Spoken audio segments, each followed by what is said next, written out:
ስፖርትስ በሁሴን አብዱልቀኒና በዳዊት ንጉሴ።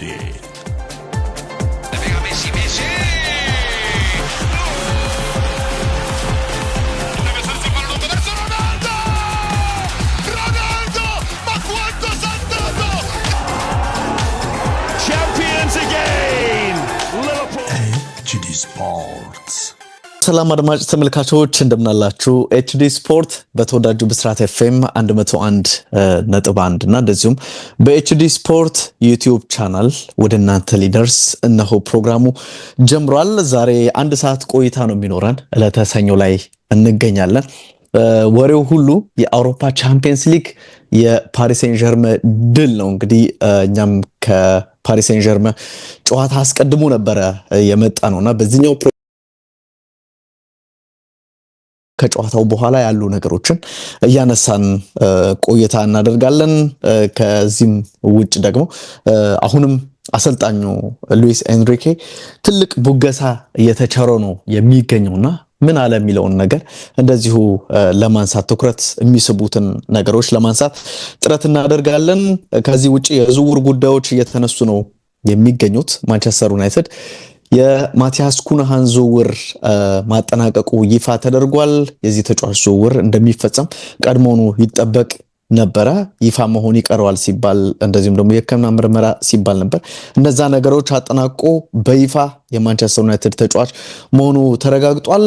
ሊፈጸሙ የተቃረቡ የዝውውር ጉዳዮች አሉ። እነሱን እናነሳለን። በተለይም ደግሞ አንደኛው የሊቨርፑሉ ግብ ጠባቂ ኬለኸር ወደ ብሬንትፎርድ የሚያደርገው ዝውውር ሊጠናቀቅ ሁለቱ ቡድኖች ከስምምነት ደርሰዋል የሚል ነገር ተሰምቷል። ይህንንም ጉዳይ እናነሳለን። ማንቸስተር ዩናይትድ አንድ ተጫዋች እንዳነሳሁት ማቲያስ ኩንሃን አስፈርሟል። በተቃራኒው ደግሞ እንደ ብሩኖ ፈርናንዴዝ አይነት ተጫዋች ሊወጣ ይችላል የሚል ስጋት ላይ ነው ያሉት እና እሱ ከወጣ የትኛው ተጫዋችን ማንቸስተር ዩናይትድ ወይም ሩበን አሞሪም ሊያመጡ ያስባሉ የሚለውን የተጠቀሰ ስም አለ ከወደ ፖርቱጋል።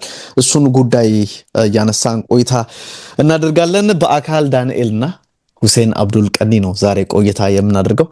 ሁሴኑ እንዴት ነህ? ሰላም ነው ወይ ብያለሁ። ሰላም። በአካል እንዴት ነህ? ሁላችሁም ሰላም እላለሁ። አለን እንግዲህ ቻለቁ እንግዲህ ፓሪስ ሳን ዠርመን ድል ተፈጽሟል። እንግዲህ የአመቱ ሲዝን እና እንግዲህ ሽርጉዱ በስቷል በፓሪስ ከተማ። እኛ እንግዲህ አሁን በሲያትል ሰዓት አቆጣጠር ከቀኑ 1 ሰዓት ማለት ምሳ ሰዓት በኢትዮጵያ 7 ሰዓት በሚባለው ሰዓት እየሰራን ነው። አሁን በዚህ ሰዓት ፓርክ ዴ ፕሪንስ የፓሪስ ሳን ዠርመን ተጫዋቾች ማለት ስኳዱ ጠቅላላ ከቤተ መንግስት ወደ ፓርክ ዴ ፕሪንስ ልዩ ዝግጅት ተደርጎ አለ እና እዛ በመገኘት ላይ ናቸው እና አትሞስፌሩ ኮንዲሽኑ በቃ አንተ የመጀመሪያ በቃ አሁን ብቻ ምልህ የመጀመሪያውን ስልህ ኦፍኮርስ ኦሎምፒክ ደ ማርሴይ ከ30 ምናምን ዓመት በኋላ ነው እንግዲህ ይሄ ቡድን የበላው። ኦሎምፒክ ደ ማርሴይ ሻምፒዮን ሆኗል። ግን ፈረንሳይ የሚያክል አገር በአውሮፓ በዓለም ከፍተኛ የምርጥ ተጫዋቾችን በመሸጥ ኤክስፖርት በማድረግ አንደኛ ናት ከአውሮፓ እንደምታውቀው። በዓለም አርጀንቲናና ብራዚል ይሟጓታል። እንደውም ብራዚል አርጀንቲና ነበር የሚፎካከራት፣ ግን በአውሮፓ እሷ ናት ግንባር ቀደም እና ብዙ ተጫዋቾችን በማውጣት በተጫዋቾች ትራንስፈር ላይ እና እቺ ሀገር ግን ዋንጫ ገና ሁለተኛው ዋንጫዋን ነው የምታገኘው። አስገራሚ ይሄ ነው። ዋንጫ ትልቅ ቦታ የሚኖረው ኖሮ የፈረንሳይ እግር ኳስ በቃ የለም ነበር ማለት ትችላለህ። እንግዲህ አስበው እና ዋንጫ ምን ያህል ቦታ እንዳሌለው ነው የሚያሳየው። ግን ያም ሆነ ዋንጫው ለሁለተኛ ጊዜ በመምጣቱ በቃ ልክ እንደ ኢትዮጵያ ብሔራዊ ቡድን ታስታውሳለህ ከ30 ምናምን ዓመት በኋላ አፍሪካ ዋንጫ ሲገባ የነበረው አትሞስፌር ድባብ ልክ እሱ ነው አሁን እዚህ ፓሪስ ከተማ ውስጥ የምትመለከተውና ፈረንሳይ በተለይ ፓሪስ ከተማ ውስጥ የምትመለከተውና የምታያቸው በቃ አሁን ካናል ፕሉስ ዛሬ ጠዋት ከከፈትኩ ጀምሮ እስካሁን ክፍት እሱ ነው ያለው። በቃ ላይቭ እያሳየ ነው። አዎ ካናል ፕሉስን ላይቭ ጀምሮ እያየው ነው። ትናንትም እንደዛው ነበርና በቃ እግር ኳስ ምልህ እንደዚህም ከዋንጫ በኋላ ከድል በኋላ ደግሞ እንደዛ አይነት ደስታም ይሰጣል። ደስታ ይሰጣል። አስበው እንደው ልጀምር በዛው ልግባበት። እንደው ግን ደስታ ብቻ ያው ደስታውን ይሰጣል የሚለው ነገር አንስታል።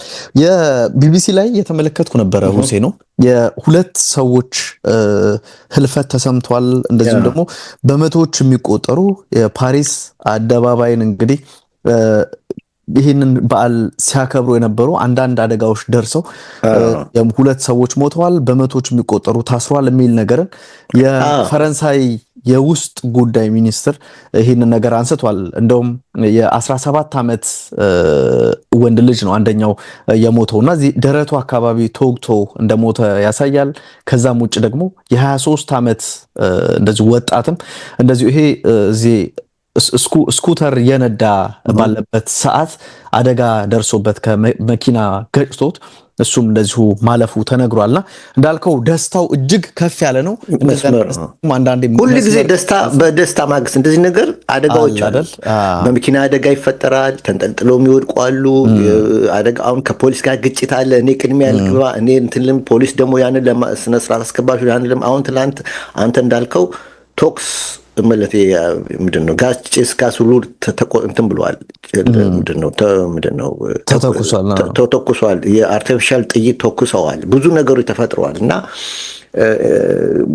ትርምሶች ሁሉ ጊዜ ይጠበቃል። ትላንትና አልካራፊ ከካናል ፕሉስ ቀጥታ ጨዋታው እንዳለቀ ከአሊያንዝ አሬና አደራችሁን ፓሪስ ላይ እንግዲህ ምንም ነገር ሰው ሳይሞት ሰው ሳይጎዳ ይህን ባህል ልዩ ድግስ እናደርገው ብሎ ነበረ መልእክት ሲያስተላልፍ ነበርና ይሄ ነገር መከሰቱ ትጠብቃለህ፣ ግን በቃ ምን ታደርገዋለህ ነው። ያ ትክክል። ያው ደስታው ምን መልክ ነበረው የሚለውን እሱን በማንሳት እንጀምር ሁሴን። ያ እና ደስታው በጣም ጥሩ ነው። አዎ በስንት የመጀመሪያ ጊዜ ነው እንግዲህ ፓሪስ ሰን ጀርመን ቻምፒየንስ ሊግ ሲያነሳ እንግዲህ በፓሪስ ሰን ጀርመን ክለብ ውስጥ ታሪክ ውስጥ እግር ኳስ ውስጥ እንግዲህ እኔ በጣም ቅርብ ነኝ ለፈረንሳይ እግር ኳስ እንደምታውቀውና ሙስጠፋ ዳህላይብ የሚባል አልጄሪያዊ ነበረ 80ዎቹ አካባቢ ለፓሪስ ሰን ጀርመን ተጫወተ። በጣም ምርጥ ሚድፊልደር ነው እና የፓሪስ ሰን ጀርመን ቤስት ስኮረር ነው። ሚድፊልደር ሆኖ በጣም ጎል አግቢ ነው። ሳፌት ሱጂች የሚባል ቦስኒያዊ ያኔ በወቅቱ የዩጎዝላቭ ብሔራዊ ተጫዋች በጣም በቃ ድሪብል ስኪሉ ከፍ የሆነ ቴክኒካል አቢሊቲው ላቅ ያለ ተጫዋች ይህ ፒኤስጂ ማሊያ ለብሷል ከ82 እስከ 90 ድረስ እና ምልህ ድፍን የአውሮፓ ሚዲያን ሳፌት ሱጂችን በጣም ሲያደንቀው ነው የምትሰማው እና እንደውም ፒኤስጂ ካፕነርስ ካፕ ሲያሸንፍ 2 ጎሉ ሊያስቆጠር ምርጥ ተጫዋች ነው። ሉዊስ ፌርናንዴዝን ታውቀዋለህ በቅርብ አንተ ምናልባትም የፓሪስ ሰን ጀርመን ምርጥ ተጫዋች ነበር፣ ኮችም ነበር እና 82 86 የፈረንሳይ ናሽናል ቲም የተጫወተ ብራዚል እና ፈረንሳይ 86 ዓለም ዋንጫ ግማሽ ፍጻሜ ለመግባት በጓዳላጃራ ስቴዲየም እነ ፕላቲኒና ካሬካ ገብተው አንድ ለአንድ መለያ ምት ፍጽም በጣም ተሰጥቶ ወይ ሁለት ቡድኖቹን ለመለያየት በተሰጠው ፔናልቲ የመጨረሻውን ፔናልቲ ሉዊስ ፌርናንዴዝ ነው ያገባው። በወቅቱ ሶቅራጥስ ሳተ፣ ፕላቲኒ ሳተ፣ ዚኮ ሳተ፣ ትላልቅ ተጫዋቾች ስተዋል እዛ ጨዋታ ላይ እና መጨረሻውን ወሳኙን ጎል ያገባው ግን እሱ ነው። እኔ አይኔ ላይ ነው ሲራመድ እግሩን እየጎተተ ወደ ፔናልቲ መምቻው ጋር ሲሄድና ከመምቻው ከመሃል ሜዳው እስከ ፔናልቲ መምቻው ድረስ አለ 2 ቀን የፈጀብኝ ነው ይመስለኛል ሲራመድ ነው እንግዲህ አስበው። እና ያንን ጎል አግብቶ ፈረንሳይን ወደ ግማሽ ፍጻሜ ያደረሰ ተጫዋች ነው።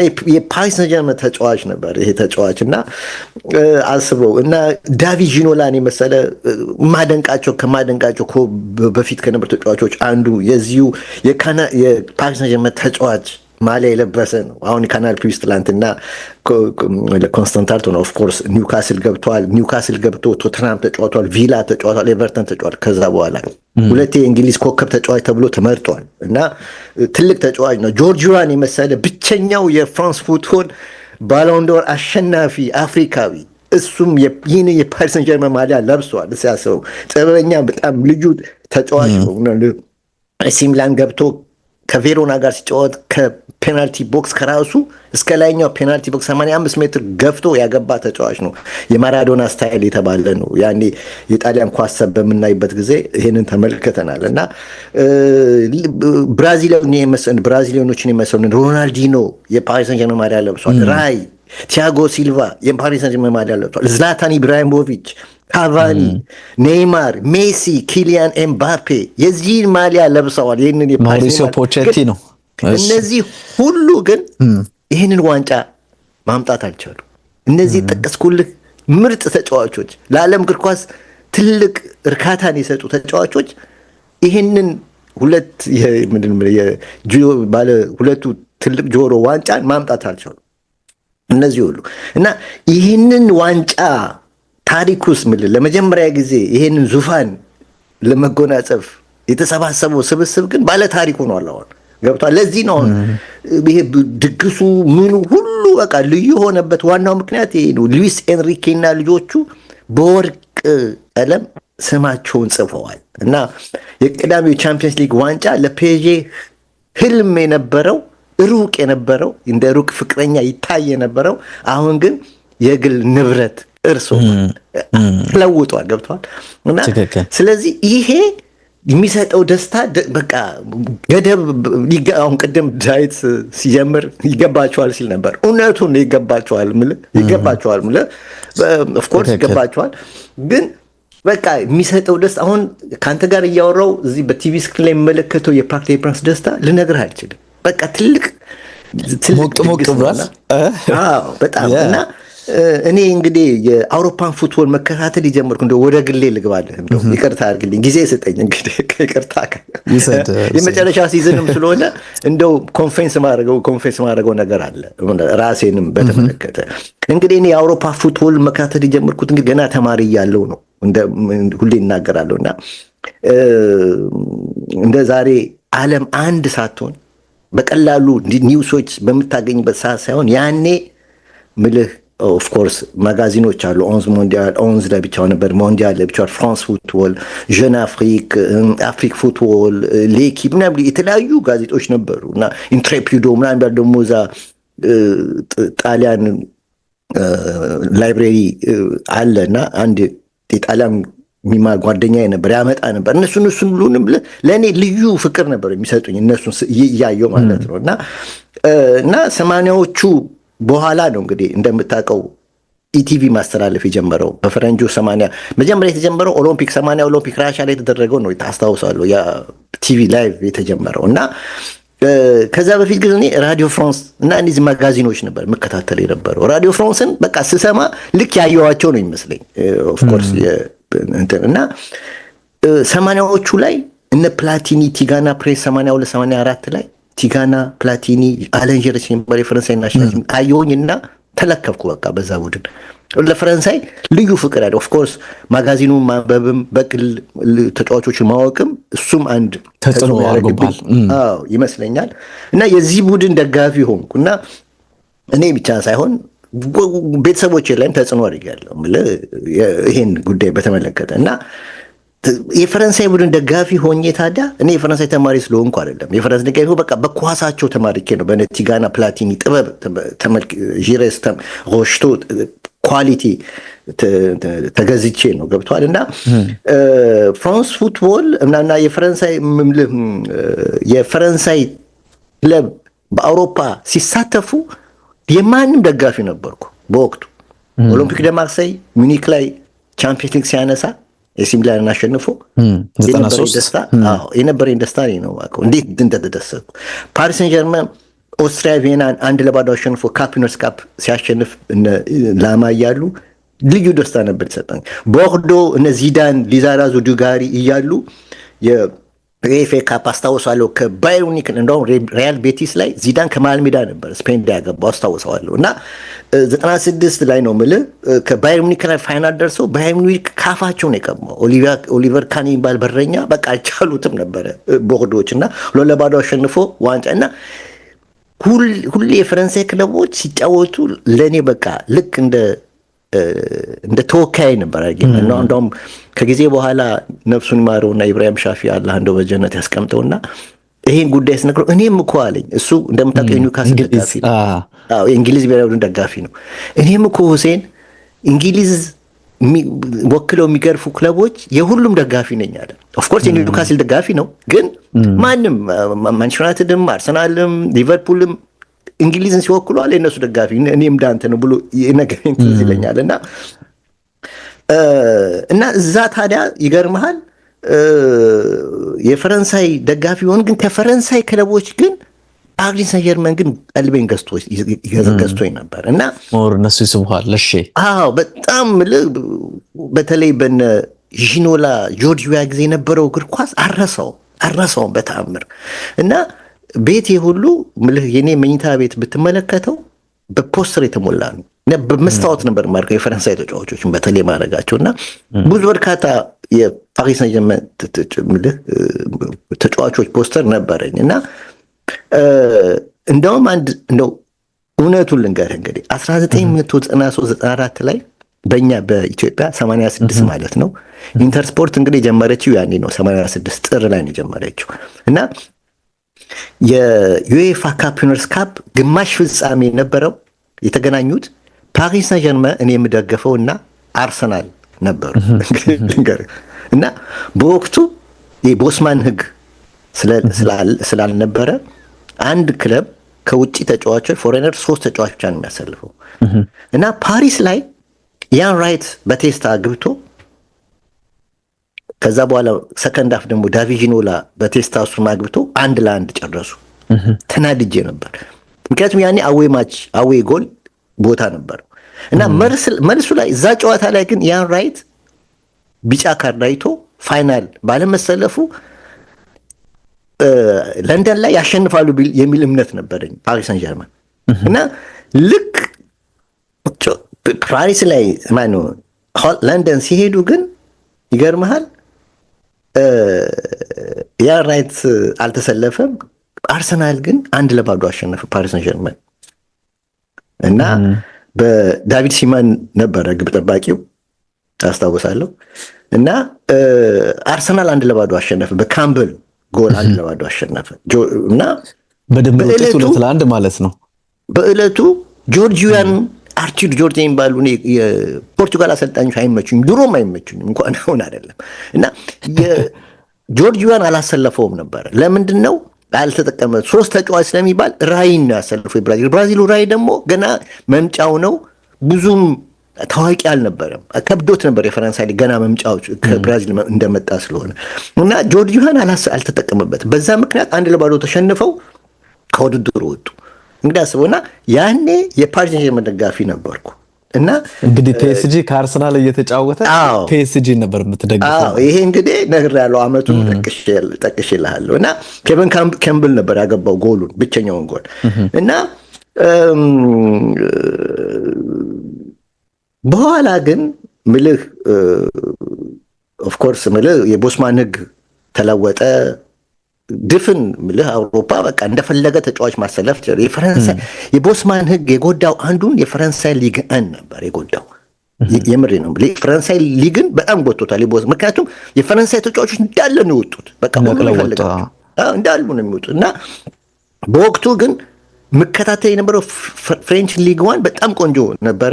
የስፔን ሊግ ቆንጆ ነበረ። የእንግሊዝ ሊግ አይመቸኝም ነበር ልንገር፣ በፍጹም አያለው ግን ምንም አይመቸኝም። ጆርጅ ብራም ስለነበረ ቅዳሜ በቃ ደንበኛ እንግሊዞች ናቸው። ሊቨርፑል ዋንጫ ያባለው ማስታወሱ ባርነስ ጥሩ ተጫዋች ነበር። ሊቨርፑል ያኔ ድል ያደርጋል፣ ግን በቃ የእንግሊዝ ፉትቦል ታውቃለህ አይደለም፣ ይወረወራል፣ ካስ ይሰደዳል፣ ይሮጣል ምናምን ነቶ የለም። ገብቶሃል? ለእኛ ለአፍሪካኖች የሚመች አይደለም የእንግሊዝ ፉትቦል፣ የታወቀ ነው ኪክ ኤንድ ራይት ስለሆነ እና በዛ ምክንያት አላይም እንግሊዝ ፉትቦል ማን በዚህ ላይ አርሰናል ጆርጅ ግራሃም ነበር አሰልጣኙ። እንደዛ ዝብጥብጥ ያለ ቆሻሻ ፉትቦል ልበለ የሚጫወት ቲም ነበረ።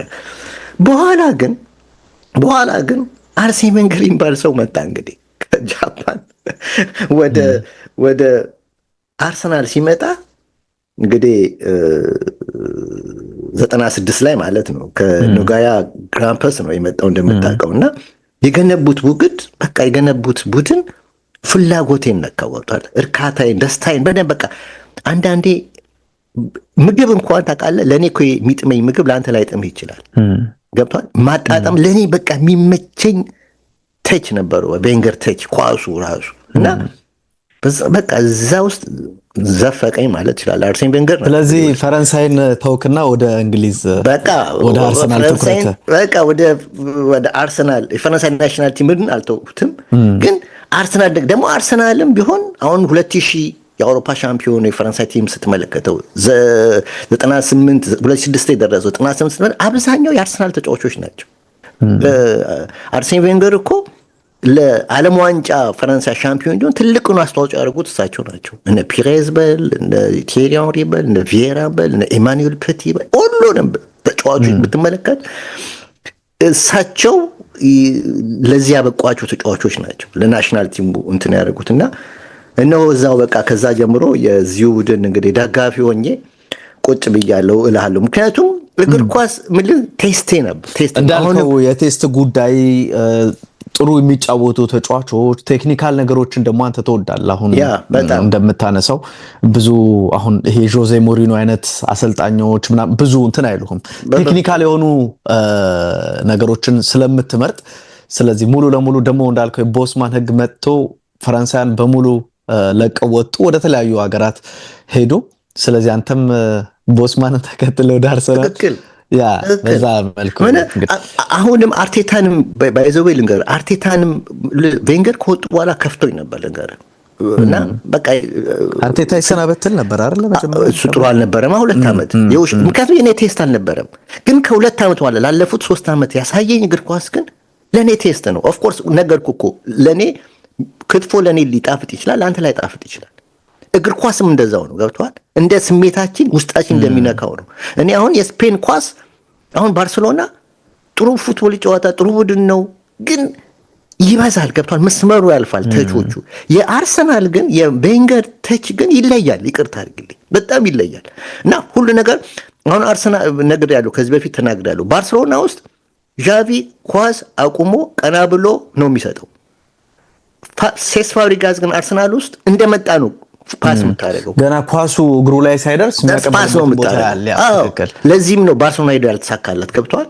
ያልተሳካለት እና ስለዚህ እኔ ደግሞ ይሄንን ነው የምወደው። ገብቷል? ኳሊቲ እዚህ ላይ ነው የምትመለከው። አቁመህ ቀና ብለህ ምናምን አንደኛ ስሎ ያደርገዋል ፉትቦሉን፣ ሁለተኛ ሆሪዞንታል ፓሶች ይበዛሉ ምናምን።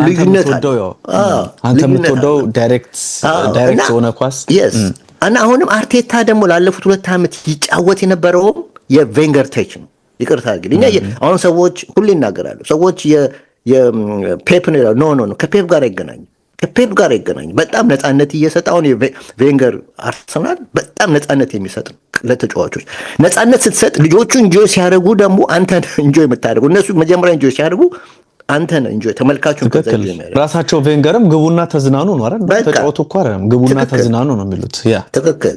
እና ስለዚህ ከዛ በኋላ እና አሁን ትላንትም ወደ ይሄን የግሌን ጨረስኩልና ወደ ትላንቱ ልንገርህ እና ፓሪስ ሴንት-ጀርመን ትላንት ማርኪኖስ ትላንትና እንግዲህ ይሄን ቲም የተቀላቀለው በ19 ዓመቱ ነው። የዚህ ካታር ፕሮጀክት 14 ዓመቱ ነው።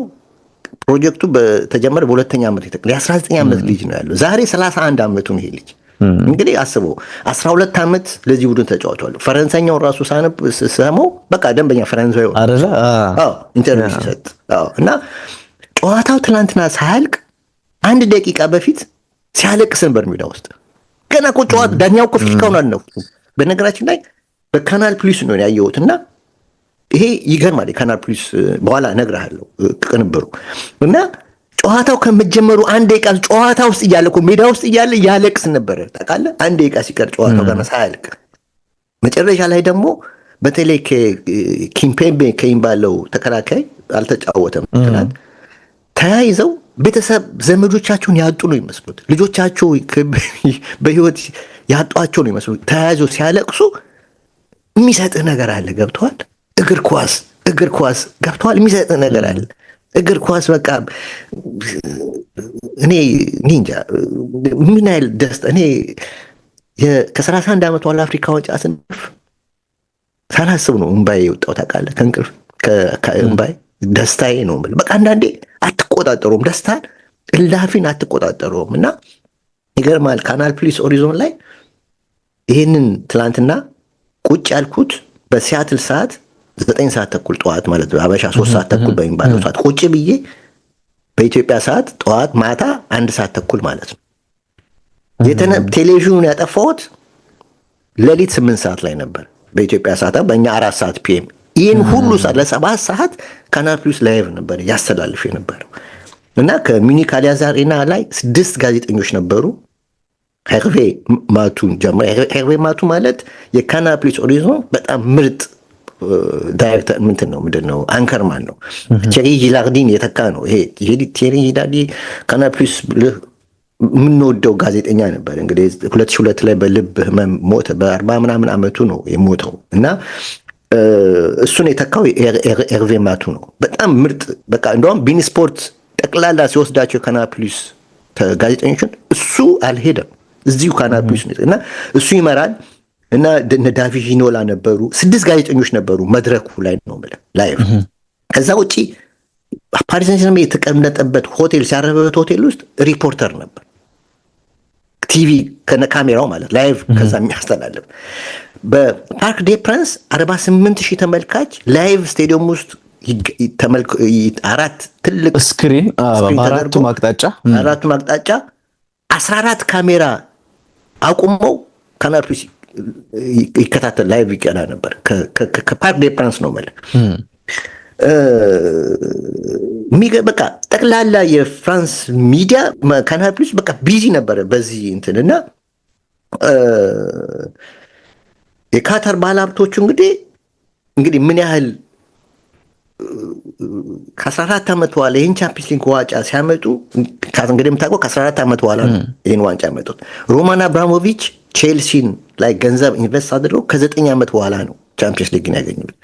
ማንቸስተር ሲቲ ከ15 ዓመት በኋላ ነው።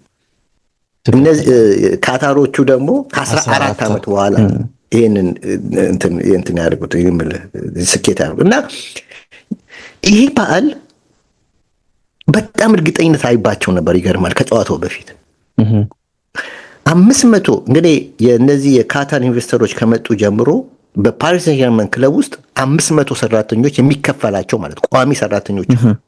እነዚህ 500 ሰራተኞች በጠቅላላው አሊያንዝ አሬና ተገኝተው እንዲመለከቱ ተደርጓል። ድግሱ ላይ እንዲገኙ ተገኝቷል የክለብ አላፍ እና ኢቨን አይተው እንደሆነ ቻምፒየንስ ሊግ ዋንጫን መጀመሪያ ከጨዋታው በፊት ይዞት ሲመጡት አንደኛው ፓስቶሬ ነበር። ፓቬር ፓስቶሬ መጀመሪያ የነሱ ግዢ አይደለ? የመጀመሪያው ግዢ ነበር። ትክክል። ልክ ነው። የመጀመሪያው ግዢ ስለነበረ ነው እሱን ያደረጉት እና ከጨዋታው በኋላ ምን ብሏል? አስታውሳለሁ አለ ያኔ ሆቴል ውስጥ አግኝቼው አለ አልከላፊን እኔ አላማዬ ቻምፒየንስ ሊግ ነው ብሎኝ ነበር አለ። እንግዲህ ያሰው ያን 14 ዓመት ግን እንግዲህ ሳስበው ሲቆጥር ትክክል እንዳስበውና ለነዚህ ለ500 ሰው ትራንስፖርት አቅርቧል።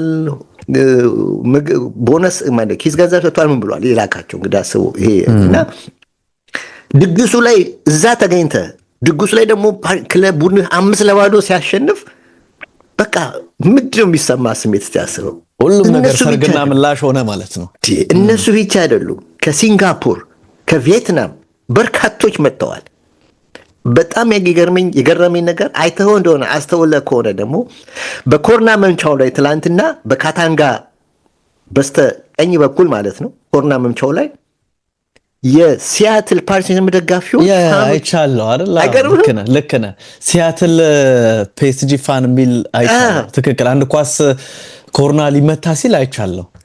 አስበው ከዚህ ሄደዋል። ከኛ የሲያትል ደጋፊዎች ሄደዋል እዛ። አይገርምም? በጣም የገረመኝ እና አይቻለሁ። ትክክል ያ እና ከ32 ዓመት በኋላ ማርሴይ እዚህ ስቴዲየም ላይ ነበረ ሌላውን የሚላን ቡድን ኤሲ ሚላን ያሸነፈው ባዚል ቦሊ ቴስታ ጎል 1-0 እና ዲጄ ዴሻው ነው ዋንጫውን ያነሳው። አሁን ደግሞ ከ32 ዓመት ልክ እንደ ኢትዮጵያ ፉትቦል ማለት አፍሪካ ዋንጫ ከ32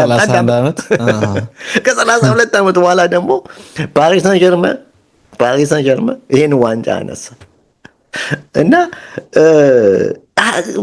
ይገርማል ብቻ ሁኔታው። የታሪክ መገጣጠሙ ራሱ ስታነሳ ሁሴኑ የሙኒክ ደግሞ አዳዲስ ሻምፒዮኖችን የማምጣት ታሪክ ስታነሳ ነበረ። 2012 ላይ ሮማን አብራሞቪች በጣም ተመኝተውት በ9ኛ ዓመቱ ያገኙትን የአውሮፓ ቻምፒየንስ ሊግ ዋንጫን ቼልሲ ባየርን አሸንፎ ነበር እናስታውሳለን፣ በመለያ ፍጹም ቅጣት ምት። ከዛ ውጭ ደግሞ አሁን ያነሳው የማርሴይ እና የኤሲ ሚላንም ጨዋታ በተመሳሳይ ማርሴይ በታሪኩ ለመጀመሪያ ጊዜ ዋንጫ ያነሳበት አጋጣሚ ነበርና ሌሎችም አሉ። ራሱ ደግሞ ያኔም የነበረው የፈረንሳይ ቡድን ማርሴይ ነው። አሁን በፒኤስጂ ተተክቷል። ደግሞ ጣሊያኑም ደግሞ ኤሲ ሚላን ነበር ያኔ። አሁን ደግሞ ኢንተር ሚላን መሆኑ እንግዲህ ተመልከተናል። እንደው ግን የፍጻሜው ጨዋታ ላይ ጨዋታውን ለማንሳት ሳይሆን አንዳንድ ቀልዶችንም አይተህ ከሆነ አላውቅም ዴቪድ ሁሴን ነው ኢንተር ሚላን በዘመን ነው እንደ ወደ ፍጻሜ እንዲያልፍ የተደረገው የሚል ነገር ሲያነሱ ነበረ። ደግሞ እንደው ትሄድበታለህ ኢንተሮች የነበራቸውን ለቅሶ ሁሴን ነው። አንተ እንደውም እዛ ብራዚል ሲጫወት ስለነበርክ የኢንተር ደጋፊዎች ለቅሶ ልክ ብራዚል በጀርመን 7-1 ሲሸነፉ እንደነበረ አይነት ስሜት ነው የሚል ነገርን ሲያነሱ ነበርና እነዚህም ነገሮች አሉ። ያው ጨዋታው ላይ እንዲህ ነበር አይባልም። ፕሬሲንግ፣ ፖሴሽን፣ ካውንተር ፕሬሲንግ በፍጥነት እኔና ዴቭ ስናነሳ የነበረው የእድሜ ልዩነት 24 ዓመት ከ7 ወራት ነው የቋሚ አሰላለፍ የፒኤስጂ እንግዲህ ቋሚ 11ዎቹ አቨሬጅ እድሜያቸው 24 ዓመት ከ7 ወር ነው። ኢንተር 30 ዓመት ከ4 ወር ነው ሁሴን ነውና እንደው ይሄ የመፍጠን ሁኔታ የቅልጥፍና ሁኔታ ጨዋታውን እንደሚወስነው ታያለ። በቃ እየነዷቸው ዝም ብለው ተከላካዮቹን ያልፏቸዋል፣ አማካኞቹን ቀለል አድርገው ነው የሚያልፏቸው። ራሳቸው ኢንተሮች ሁሴን ሆነ እንደው ምን እያሰብኩ ነበር እንዴ ከትናንት ወዲያ ነው እንዴ ከባርሰሎና ተጫውተው 120 ደቂቃ የመጡት ከዛ ድካም ምንም ይወጡ አይመስሉም ነበርና ለዚህ ጨዋታ ፍጹም ዝግጁ የነበሩ አይመስሉም። እንዳነሳው ደግሞ 500 እንግዲህ ቋሚ ሰራተኞችን ጭምር ወደ አሊያንዝ አሬና ያመጣው ፒኤስጂ ግን እርግጠኝነት እንደነበረው ታውቃለህ። ያንን ለማንሳት ነው ሂድበት አንተ ውስጥ። ትክክል እኔ አንተ እንዳልከው በዝርዝር ጨዋታ ውስጥ ግን የገረመኝ ነገር አለ። አንድ ነገር ልንገርህ። የዕለቱ ዳኛ በፊፋ ሕግ መሰረት አንድ ተጫዋች ሲቀየር 30 ሰከንድ ትይዛለህ። በዳኝነት ሕግ ግዴታ ነው 30 ሰከንድ ትይዛለህ። ለምሳሌ 2 ተጫዋች ከተቀየሩ 1 ደቂቃ ትጨምራለህ። ኦኬ በዕለቱ በሁለቱም ቡድኖች መካከል 10 ተጫዋቾች ናቸው የተቀየሩት። 5 ከፒኤስጂ 5 ከኢንተር ሚላን። ደግሞ 10ሩም ተጫዋቾች የተቀየሩት ሰከንድ ሃፍ ላይ 10ሩም ተጫዋቾች። ስለዚህ ቢያንስ 3 ደቂቃ እንደሰ እንኳን 3 እና 4 ደቂቃ መጨመር አለብህ አይደለም። የዕለቱ ዳኛ ግን የኢንተር ሚላንን ውድቀት አይቶታል። እንደማይነሱ ገብቶታል። ፕላስ እሱ ብቻ አይደለም ኢንተር ሚላኖች ራሳቸው ጨዋታውን እንዲያልቅላቸው የፈለጉ ይመስላል። ሙሉ ቀን ሆኖባቸዋል። ያቆ ልክ እኮ 90 ደቂቃ ላይ ነፋው አይተሃል። ትክክል ምንም አልጨመረም። ትክክል። ምክንያቱም ኢንተር ሚላንን ከውርደትም ማዳን 6-7 ሊገባ ነው። 5-0 ራሱ ሪከርድ ነው። እንግዲህ አስታውሳለሁ ቻምፒየንስ ሊግ 94 ላይ ባርሴሎና በኤሲ ሚላን 4-0 ያሸነፈ ጊዜ ስለ ሮማሪዮ ብዙ ስቶይችኮቭ ሮማሪዮ ብዙ ተቆርጦ 4-0 ያሸነፈ ጨዋታ ያንን አሻሻል እንደ 5 እንደውም 5ም እኮ ብራኮ ላይ ሳተው 7 እና 8 እኮ መሆን ይችላል ነበር። እና ዳኛው ራሱ በቃ ይበቃቸዋል ብሎ ነው ይዘጋው። የፓሪስንም ድል ቶሎ ለማብሰር ይመስላል። ተጨማሪ 4-5 ደቂቃ ማቆየት አልፈለገም። ወደ ጨዋታው ፒኤስጂ ምክንያቱም በሁሉ ነገር ብልጫ ነበረው። በቴክኒኩ በል፣ በአትሌቲክስ በፊትነሱ በል፣ በታክቲኩ በል፣ ኳሱን በመቆጣጠር በኩል በል፣ በማጥቃት ፖዚሽን በል፣ በትራንዚሽን በል፣ በፕሬሲንግ በል፣ በካውንተር ፕሬሲንግ በል፣ በሁሉ ነገር ልዩነታቸው ሰፊ ነው።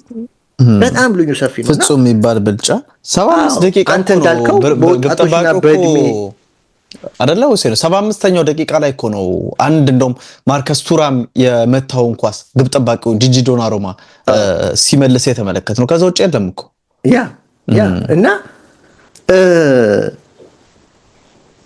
በቃ አሁን የእድሜውን ጉዳይም እያነሳ ነበር። እሺ የኳታር ኢንቨስተር ግሩፕ ኃላፊው ናስር አልካራፊ ከጨዋታው በኋላ አንድ ጥያቄ ቀርቦላቸው ነበር። ይህን ሁሉ ገንዘብ አውጥታችሁ ሳይሳካላችሁ አሁን ግን በወጣቶችና በትናንሽ ገንዘብ በመጡ ተጫዋቾች ዋንጫ አነሳችሁ እና ይቆጫችሁ ያ ሁሉ ያወጣ 13 ዓመት ያወጣችሁት ያ በቢሊዮን የሚቆጠር ብር ይቆጫችኋል ወይ ተብለው ሲጠየቁ ምንም አሉ ምንም ሪግሬት አላደረግም ምንም በቃ ምንም የሚጸጽተኝ ነገር የለም አሉ እና በየጊዜው እየጨመርን የመጣነው ነገር ነው ለዛሬ ውጤት ስኬት ትልቅ መሰረት የሆነን የሚል መልስ ሰጥተዋልና ምልህ እውነት ነው እነዛ ሁሉ ኮከብ ተጫዋቾች መጥተው ምንም ሳያመጡ ግን አስበው ትላንትና ሴኒ ማዩሉ የተባለ ልጅ ገና የመጀመሪያ የፕሮፌሽናል ኮንትራቱ እንኳን ቀለሙ አልደረቀም እሱን ገና በ19 ዓመት አስገብቶት ጎል አግብቶ የድግሱ በቃ ዋናው ቀማሽ እንዲሆን አድርጎታል እና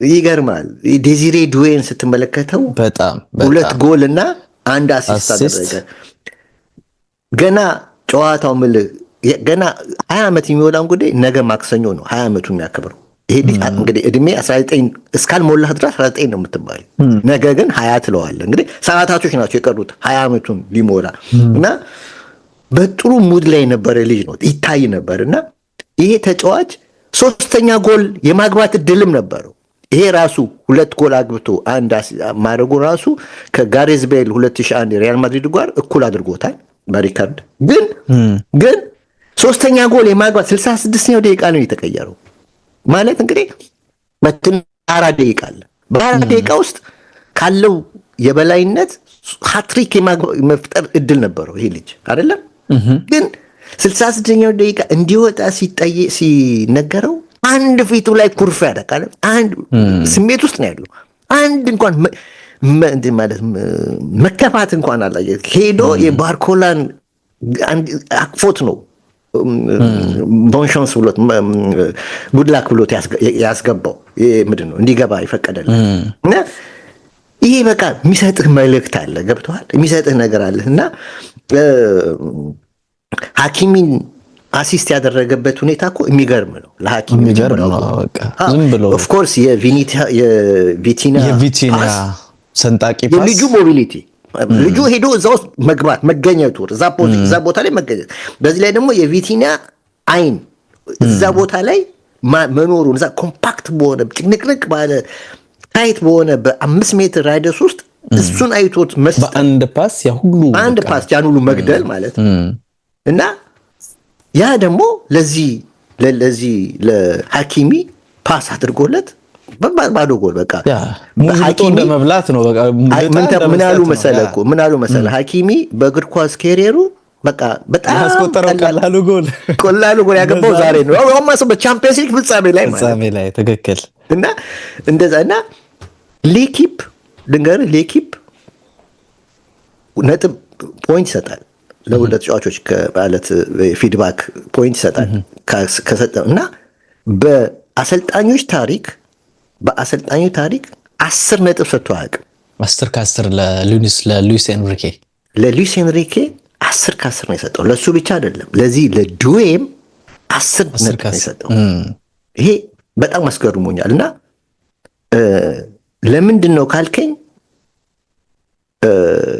ከጨዋታው በፊት የፈረንሳይ ሚዲያዎች እንዴት ዱዌ ተሰለፈ ባርኮላ እያለ የሚል ጥያቄ አንስተው ነበር እሱ ግን ያስገባበት ምክንያት ኢንተር ሚላኖች በሎ ብሎክ የመጫወት እድላቸው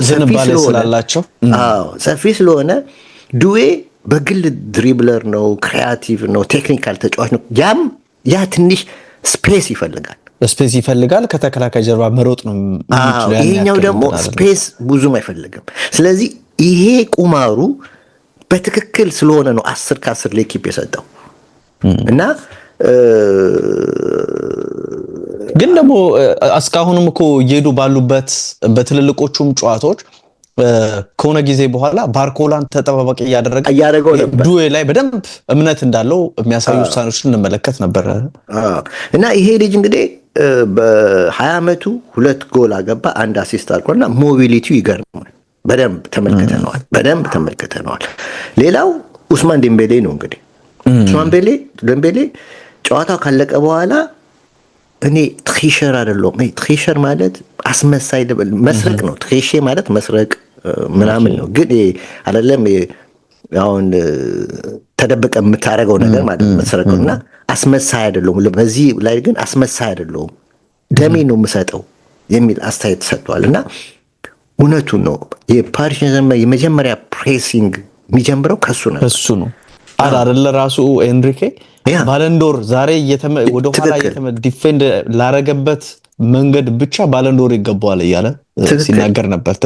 ትክክል። እና የኢንተር ሚላኑ ግብ ጠባቂ ረጅም ኳሶች እንዲጫወት ያስገድደው ነበር። እነዛ ረጅም ኳሶች ደግሞ ሲጨልምበት በቃ ከግሬ ይውጣ ነው።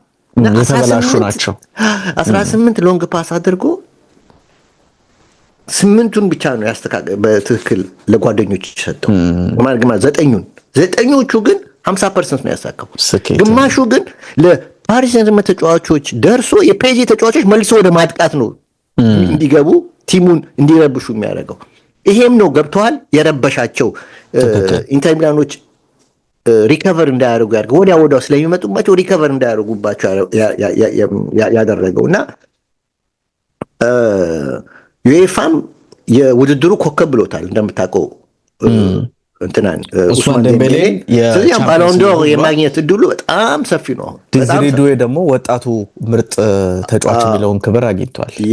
እና እንግዲህ ዘንድሮ በ49 ጨዋታ 46 ጎሎች ላይ ተሳትፎ አድርጓል ዴምቤሌ 33 ጎል እና 13 ኦፍ ኮርስ የፍሬንች ሊግ 1 እንትን ነው ምልህ ደካማ ነው ትላለህ።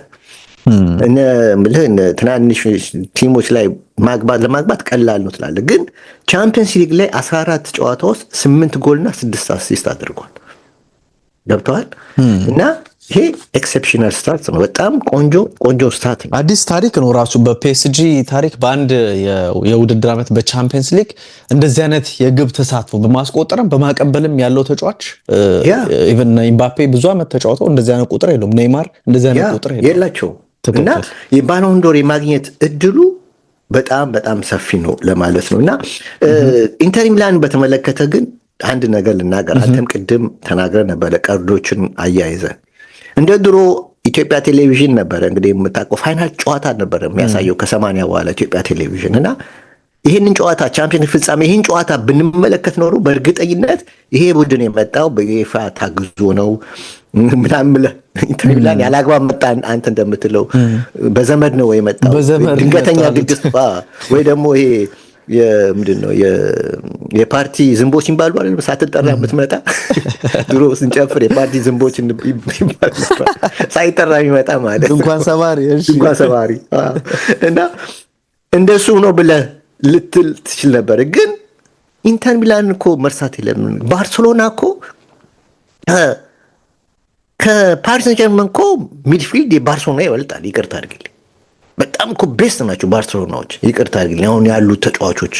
እና ባርሴሎና የመሰለ ቡድን እኮ አሸንፎ ነው የመጣው። ገብቷል። ኢንተር ሚላን ክሬዲቱም ቀላል አይደለም እኮ እዚህ ድረስ ለመድረስ ያደረገው ጨዋታ ቀላል አይደለም። ግን እግር ኳስ እንደዚህ ነው ባህሪው። አሁን ይህን መናገር ፈልጋለሁ በአካል እግር ኳስ ከስነ ልቦና ጋር ይሄዳል። ከስነ ልቦና ጋር ይሄዳል። ለዚህ ነው 4 መሰረታዊ የእግር ኳስ ፒላሮች ቴክኒክ፣ ታክቲክ፣ ፊትነስ እና ሳይኮሎጂ የሚባል አእምሮህ ጥሩ እስካልሆነ ድረስ አንተ የፈለገው ፊት ብትሆን፣ የፈለገው ቴክኒካል ተጫዋች ብትሆን፣ የፈለገው ብትሆን አትንቀሳቀስም። ምክንያቱም ሞተሩ ጭንቅላትህ ነው። እና ኢንተር ሚላን ከዚህ ፋይናል ዴይ በፊት ሴሪያውን በመጨረሻ ቀን ነው ያጣው በናፖሊ። እንደውም እጁ ላይ የገባውን ነው 2-1 ጨዋታ አንድ ሰሞን በፊት ያመለጠው። እድሜ ለፔድሮ። ትክክል። ላዚዮ ካፑን አጣ። እንደዚሁም ካፑንም ሳያሸንፍ አጣ። 3 ዋንጫ የታሰበ ቡድን። ይሄ ሳይኮሎጂ በጣም ከባድ ነው። ይቅርታ አድርግልኝ።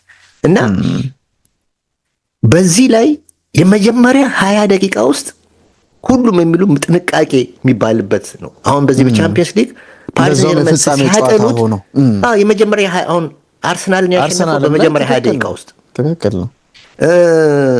ኦፍ ኮርስ በተመሳሳይ ደግሞ ፓርክ ዴ ፕረንስ ላይ ደግሞ አርሰናል ጥሩ ነበር አልተጠቀመበትም እንጂ እና ይሄ የመጀመሪያ ደቂቃ ላይ 2 ጎል አድቫንቴጅ ወስዷል ፓሪስ ሰን ዠርማን አስበው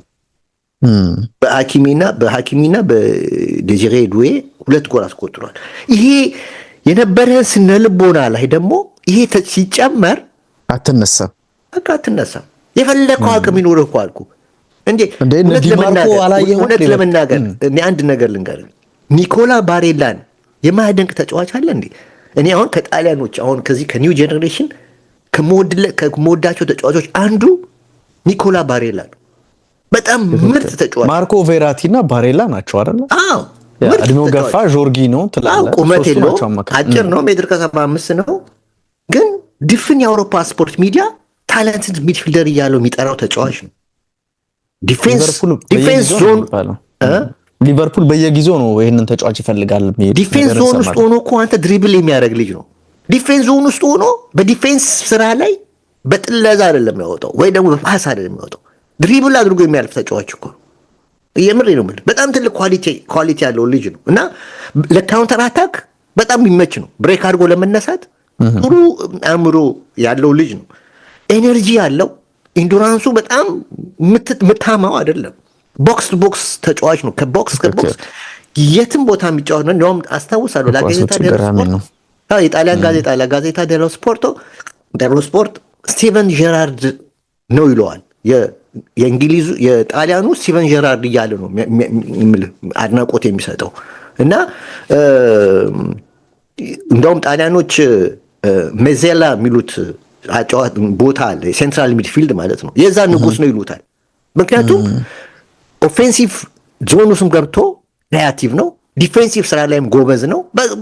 ልዩ ተጫዋች ይሄ ልጅ ግን ትናንትና ኦፍኮርስ 2 ቻንስ ፈጥሯል፣ ግን የለም ማለት ይላል ተውጧል በፓሪስ ሰን ዠርመን ተጫዋቹ። ይሄ ደግሞ ምንድነው እንዳይንቀሳቀስ ያደረገው በቃ የነበረው ስነልቦና እንደ ቲም ስለወደቁ እሱ በግሉ ምንም የሚፈጥረው ነገር የለም በአካል እና እጅግ በጣም አስቸጋሪ ነው ለማለት ነው። ትክክል። በጣም ያው ኢንተር ሚላን እንዳነሳሁት በጣም በቃ ይሄ ሳይኮሎጂው ነገር እንዳልከው እንዳይነሱ የሆኑበትን ሁኔታ በዲማርኮ በኩል እንዴት ክፍተት እንደነበረ አሰልጣኙ ራሱ አሁን እኮ በቀጣይ ስለ ቆይታው በመጪው ሳምንት ንግግር ሳውዲ የሚሄድ ድሉ ሰፊ ነው። ግን ሳውዲ አልሃሊ እየተባለ ነው የሚገኘውና እሱንም መመልከት ያለብን ይመስለኛል።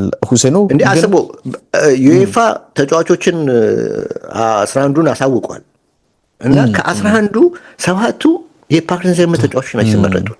በረኛ ዶናሩማ ነው የተመረጠው። እሱም የኮንትራቱ ጉዳይ ገና ነው ተብሏል። በነገራችን ላይ እሱ እኮ የሚገርም እኮ እግር ኳስ እኮ አንዳንዴ ዴስቲኒን አታውቀውም። ከማንቸስተር ሲቲ በፊት እኮ ሊባረር እኮ በቃ ኮንትራቱ እንዲባረር እኮ ተወስኗል ከፔዤ በኩል ዶናሩማ። ግን ከሲቲ በኋላ ደግሞ ጀግና ሆነ እና አሁንም ገና ነው። ትናንትና ሲጠይቁት አላቅም አለ። ወደፊት ነው የምናውቀው ብለዋል። እና በተከላካይ በኩል እንግዲህ በበረኛ እሱ ተመርጧል። ዲፌንስ ላይ ሀኪሚ ማርኪኖስ ተመርጧል። ባስቶኒ ከኢንተር፣ ኑኖ ሜንዴዝ ከፔዤ 3 የፔዤ ተከላካዮች ናቸው። ሚድ ላይ ቪቲና ተመርጧል። ዴክላን ራይስ ተመርጧል። አንድ እንግሊዝ ነው የወከለው እንግዲህ የአርሰናሉ ዴክላን ራይስ ነው። ፎርዋርድ ላይ ላሚን ያማል፣ ዴዚሬ ዱዌ፣ ኦስማን ዴምቤሌና ራፊና ተመረጡ እና ከ11ዱ 7ቱ የፔዤ ተጫዋቾች ናቸው የተመረጡት እና ሪሊ ምልህ ዋንጫውን ቢያነሱ ይገባቸው በደንብ የሚገባቸው። በዚህ ላይ እሱ ብቻ አይደለም ስለ የሚያገኙት ገንዘብ ላውራ ወይስ ታወራለህ? እሺ እንደው ግን የኤንሪኬ ጉዳይን ስታነሳ ነበረ ሁሴኑ። ኤንሪኬ እንደውም ሚጉኤል ዴላይኒ ምን ጽፎ ስመለከት ነበር ማንም ከፊቱ ቢቆም የመሰለውን ነገር ከማድረግ ወደ ኋላ አይልም። ይሄንን ነገር ኪሊያን ኤምባፔ ቡድን ውስጥ ኖሮ ያንን ከመናገር ከማለት ወደ ኋላ አላለም የሚል ነገርን ጽፎ ስመለከት ነበረ። እንደውም ካስታወስክ ልክ ኪሊያን ኤምባፔ ሲወጣ አሁን በማጥቃቱም በመከላከሉም ምርጡ ፓሪስ ሴን ጀርመን ትመለከታላችሁ የሚል ሐሳብን ሰጥቶ ነበረ። ብዙም አንስተውናል እኔና ዳዊትም የልጁ የቻና ጉዳይም እንግዲህ 2019 ላይ አልፋለች። እሷ አለፈች። እንደውም ማሸነፍ የፈለግነው ለሷ ማስታወሻ እንዲሆን አይደለም፣ እሷ እኮ ሁሌ አብራኛለች የሚል ነገርም ከጨዋታው መጠናቀቅ በኋላ ተናግሯል። ትናንት ካናል ፕላስ ላይም ጠየቀችው። ልቤ ላይ አሁንም ልቤ ውስጥ ነው ብሸነፍም ስላሸነፍኩ ብቻ አይደለም ያለችው አለ። ተሸንፌም እኮ ከኔ ጋር ናት አለ። ትክክል ተሸንፌም አለ። እና ደግሞ የፒኤስጂ ደጋፊዎች የሰሩት ቲፎ በጣም አሰልጣኙን ከደጋፊው ከክለቡ ጋር የበለጠ ተቆራኝቶ እንዲቀጥል የሚያደርጉ አይነት ይመስላል ሁሴን ነውና ትልቅ ምሽት ነበረ። ሚዲያው ሲወርድበት ነበረ እና ታስታውሳለህ በተለይ ከአርሰናል ጨዋታ በፊት ተሸንፎ ነበረ ታስታውስ እንደሆነ እና ፈርተው ነበረ ሚዲያው።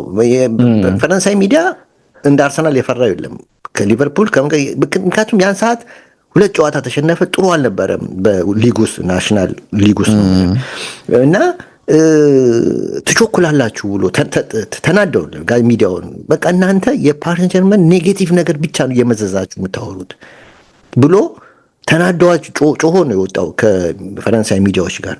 ዛሬ ግን 10 ከ10 እኔ አስታውሳለሁ 1998 ዓለም ዋንጫ ኤሚ ዣኬ በዝግጅት ጨዋታ ላይ ቡድናቸው 1-0 ምናምን የሚያሸንፈው አቻ ይወጣል እና ይሄ ሰውዬ በቃ ዋንጫውን አያመጣም ብሎ ሁሉም ሚዲያው ወረደበት። በዚህ ላይ ዲፌንሲቭ ፉትቦል ነው የሚጫወተው፣ ጥንቃቄ ፉትቦል ነው የሚጫወተው እና የሚል ነገር በቃ የምትተማመነው ቲም አይደለም በሚል ውርጅብኝ ወረዱበት። ዋንጫውን ግን አመጣ ለመጀመሪያ ጊዜ ዓለም ዋንጫ። አንተ እኮ ሚዲያው ሌኪፕ አረሰው ይቅርታ ነው የጠየቀው ታውቃለህ። ትክክል ነበርክ፣ በቃ ትክክል ነበርክ። ኤዲቶሪያል እንትኑ ላይ ትክክል ነበር። እኛንን ስህተት አንተ ለካ መንገድህ ልክ ነበረ፣ እኛንን የተሳሳት ነው እና በጣም ይቅርታ እንላለን። አንዳንዴ ሚዲያ ያው ይቾክላል። ምን ይላል? ኦፍ ኮርስ 50-50 ነው መጀመሪያ የምትገምተውና በኋላ የሚፈጸመው ነገር ላይሳካ ይችላል። የወቅቱ የዓለማችን ምርጡ አሰልጣኝ ሉዊስ ኤንሪኬ ነው የሚሉ ጽሁፎችንም ስንመለከት አይቀርም አሸናፊነቱ የእሱ ነው የሚሆነው። ትሬብል አሸንፏል። ያልተጠበቀ ነው ደግሞ ከሁሉም በላይ ደግሞ ያልተጠበቀ አዲስ ቡድን ነው። ግን የዴዝሪ ዱዌን ያስፈረሙበትን መንገድ በቃ በጣም ሊወስዱት ነው። ወደ እንግሊዝ እኮ ሊመጣ ነበረ ካልተሳትኩኝ ቼልሲ ሊገባ ምናምን ነበርና በመሃል ነው እንግዲህ ወደ ፒኤስጂ እዛው ፈረንሳይ መቆየት ስለፈለገ እዛው እንዲቆይ የሆኑና አስደናቂ ስራን እንግዲህ በጣም ይገርማል። አሁን ካናል ሌኪፕ ላይ ሳነብ ድል ስላደረገ ከዩኤፋ 144 ሚሊዮን ዩሮ በዩሮ ነው የምልህ ኦልሞስት 145 ሚሊዮን ዩሮ ካዝነው ይከታል ፓሪስ ሰን ጀርመን። ሱፐር ካፕ ደግሞ ዩዲን ላይ ኦገስት 13 ከቶተንሃም አለው። እዛ ላይ 4 ሚሊዮን ዩሮ ያገኛል። ፓርክ ዴ ፕራንስ ቲኬት ሽያጭ በቻምፒየንስ ሊግ ለ8ቱ ጨዋታ ከ60 ሚሊዮን ዩሮ በላይ አግኝቷል። በድምር በዚህ በቻምፒየንስ ሊጉ 200 ሚሊዮን ዩሮ ካዝኖ ይከታል። ይሄ በፓሪስ ጀርመን ሪካርድ ነው ተብሏል። እሱ ብቻ አይደለም ጁላይ 13 ደግሞ የዓለም የክለቦች ሻምፒዮናን ዋንጫ ካነሳ ከ100 እስከ 150 ሚሊዮን ዩሮ ካዝኖ ይከታል። ይሄ ማለት ከስፖንሰር ከቻምፒየንስ ሊግ ስፖንሰሮች ገቢ ሳይጨምር ማለት ነው እና ለእያንዳንዱ ተጫዋች ዘንድሮ በትንሹ 1 ሚሊዮን ዩሮ ይሰጣል። በትንሹ ማለት ጊፍት ቦነስ ምንድነው እንደ ቦነስ እንደሚሰጥ ሌኪፕ አውጥቷልና እንግዲህ ሰፋ ያለ ጉዳዮችን የፒኤስጂ እና የኢንተር ሚላን ጨዋታ ላይ ያነሳን ሁሴን ነው። በጣም አመሰግናለሁ ሰፊ ጊዜ ስለሰጠኸኝ እና ስለተነፈስክ በጣም እደግ አሜን በል። አለበለዚያ ይለጠፋል፣ ማይኩ ላይ ይለጠፋል። አሜን በል ወዝጃለሁ። እሺ የማንቸስተር ዩናይትድ እና የማቲያስ ኩንሃን ጉዳይ እናንሳ። እንግዲህ ሁሴን ነው የዚህ ተጫዋች የዝውውር ጉዳይ ቀድሞም ሲነሳ ነበረ።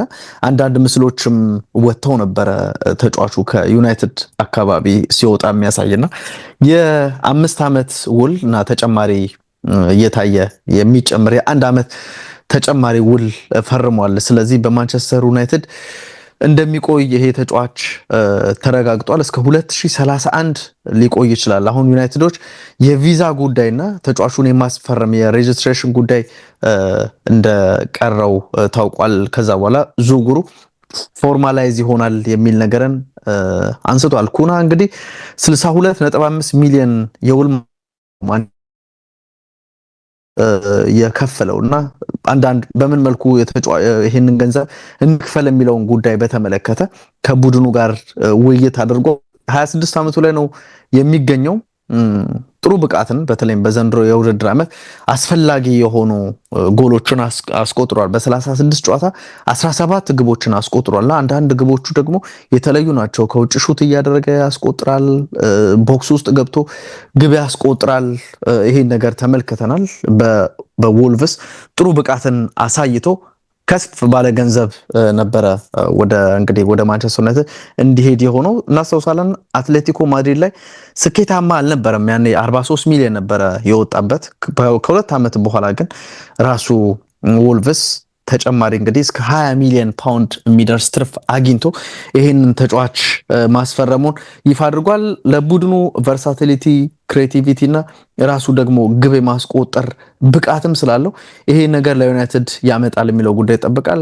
ትልቁ ነገር ግን ተጫዋች ሁሌም ክለብ የሚከፍለው እዛ ቡድን እያለ ላሳየው ብቃት ነው። እዚህኛው ቡድን ጋር ሲመጣ ምን አይነት ብቃት ያሳያል፣ ቡድኑ ውስጥ ሲገባ ቡድኑ የሚከተለው ያጫወት መንገድ ለሱ የተመቸ ነው ወይ፣ አሰልጣኙ ያንን ነፃነት ይሰጣሉ የሚለው ስነልቦና ቅድም ያልኩ ነገር አለ። ስነልቦና ትክክል የስነ ልቦናው ሁኔታ አለና እነዚህ ነገሮች በሙሉ በማንቸስተር ዩናይትድ ይመለከታል ወይም ይኖረዋል ወይ ማየት ያለብን ይመስላል። ተጫዋቹ ግን የአውሮፓ ቻምፒየንስ ሊግ ባይኖርም ችግር የለውም ብሎ ነው እንግዲህ አርሰናል፣ ኖቲንግሃም ፎረስት እየፈለጉት ወደ ማንቸስተር ዩናይትድ እንዲያመራ የሆነው። የሊቨርፑሉን ተጫዋች እናንሳ እንግዲህ ኮሚን ኬለኸር በ18 ሚሊዮን ፓውንድ ሊቨርፑል ለቆ ወደ ብሬንትፎርድ ሊዘዋወር ነው የሚል ነገር ተነስቷል። ሁሴን ምናልባት እኔ እናንተ በብስራት ኤፍኤም ይሄ ፕሮግራም በሚተላለፈበት ሰዓት የተጫዋቹ የዝውውር ጉዳይ ይፋ ሆኖ ሊሆን ይችላል፣ ግን ከስምምነት መድረሳቸውን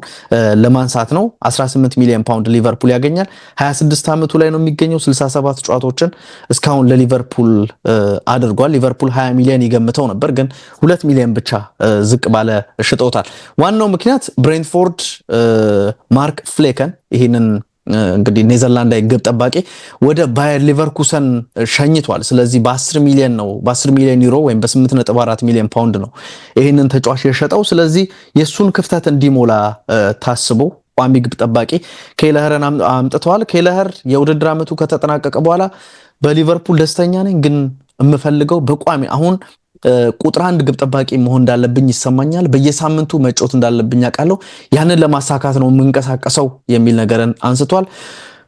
ሊቨርፑል 2015 ላይ ነበር ይህንን ተጫዋች አምጥቶት የነበረው። እዛ በአካዳሚ አልፎ አስደናቂ ብቃትን እኔ ምናልባት ፕሪሚየር ሊጉ ላይ ካሉ አስደናቂ ሁለተኛ ግብ ጠባቂዎች ቀዳሚ ነው የሚለውን ነገር ነው የማነሳውና ራሱ አሊሰን ቤከር ሆኖበት ነው እንጂ በቋሚነት መጫወት የሚያስችል አስደናቂ ብቃት አለው። የቆመ ኳስ ወይም ይሄ ፔናልቲ ሴቭ ማድረግ ኳሊቲ አለው። ብዙ ነገሮችን ከዚህ ተጫዋች ጋር አያይዘን ልናነሳ እንችላለን። የማንቸስተር ዩናይትድ ጉዳይን እንመልከቱ። ሴኖ እንግዲህ ይሄን ተጫዋች አስፈረመ። የኩናን ዝውውር ማስፈረሙን ይፋ ሆኗል። ግን በተቃራኒው ደግሞ ሩበን አሞሪም ምናልባት ወደ ሳውዲ ፕሮ ሊግ ብሩኖ ፈርናንዴዝ ሊጓዝ ስለሚችል በሚል በስፖርቲንግ ሊዝበን ያሰለጠነው ፔድሮ ጎንካልቬስን ለማምጣት ፍላጎት አለው የሚል ነገር አለ። ዩናይትዶች ለዚህ ተጫዋች በስፖርቲንግ በኩል የተለጠፈው እስከ 80 ሚሊዮን ዩሮ የውል ማፍረሻ ነው። ግን ይሄን ገንዘብ ሳይከፍሉ አነስ ባለ ገንዘብ ለማግኘት ከዚህ ተጫዋች ጋር ድርድር ያደርጋሉ ወይም ከቡድኑ ጋር ድርድር ሊያደርጉ ይችላሉ የሚል መረጃ አቦላን ጠቅሶ ኤስፔን ላይ ይሄንን መረጃ ተመልክቻለሁ። የመጨረሻው ጉዳያችን ጋርናቾም እኮ እንደውም አሁን ከቼልሲ ጋር ስሙ እየተያዘ ነው። አዎ ቼልሲ ምርጫው አድርጓል የሚል ነገር ተመልክቻለሁ። የሊዮኔል ሜሲም ጉዳይ ወደ ሳውዲ አረቢያ ሊሆን ይችላል የሚል ነገር አለ። እስካሁን ተጫዋቹ ውሳኔ አላሳለፈም። 2025 ሲጠናቀቅ የሜሲ ውል ከኢንተር ማያሚ ጋር ይጠናቀቃል። ስለዚህ ያኔ ሳውዲዎች በሳውዲ ፕሮ ሊግ እንግዲህ እንደ አልሂላል፣ አልናስር፣ አልሂታድ እና አልአህሊ የተባሉ በመንግስት የሚደገፉ 4 ቡድኖች አሉና ይህንን ተጫዋች ለማምጣትም ፍላጎት እንዳላቸውና ስራዎችን ከወዲሁ እንደጀመሩ መረጃዎችን ተመልክቻለሁ። ትኩረቱ አሁንም ዓለም ዋንጫ ነው የሚል ነገር አለ። ሁሴን 1 ሰዓት ሞላን። ዚዳንም ለአሰልጣኝነት ጠይቀውታል 100 ሚሊዮን እምቢ ብሏል። እሱም አልፈልግም የሚል ምላሽን መስጠቱ ተነግሯል። በርካታ ጉዳዮችን በተለይም የአውሮፓ ቻምፒየንስ ሊግን በተመለከተ እያነሳን ቆይታ አደረግን። አድማጭ ተመልካቾቻችን ግን አንድ ነገር ልንገርህ፣ ፓሪስ ሰን ዠርመን ያለ 9 ቁጥር ነው ዋንጫውን ያነሳው። እንደሱ ብለህ ስማይቻል እቺ ነገር እንግሊዞች በደንብ በቃ ይወቁት። እንግሊዞች ናቸው አጥቂ የሚሉት እና ስፔኖች በአብዛኛው ያለ አጥቂ ነው የሚያመጡት። ያለ አጥቂ ነው የሚጫወቱ ፎልስ ናይን በብዛት ሲጫወቱ የምትመለከት እና ይሄ ቦታ ይሰጠው ለማለት ነው። ትክክል። እንግዲህ ብስራት ኤፍኤም 101.1 እና ኤችዲ ስፖርት ዩቲዩብ ቻናል ላይ ፕሮግራማችን ወደ እናንተ ሲደርስ ቆየ። እንግዲህ ዛሬ በአካልና ሁሴን ነበረ ቆይታ ያደረግነው። ሁሴኑ አንተንም አድማጭ ተመልካቾቻችንም እያመሰገንኩኝ በሰላም እንገናኝ እላለሁ። ባይ ባይ። ቻው። ታንክ ዩ። ቻው ሁሴን።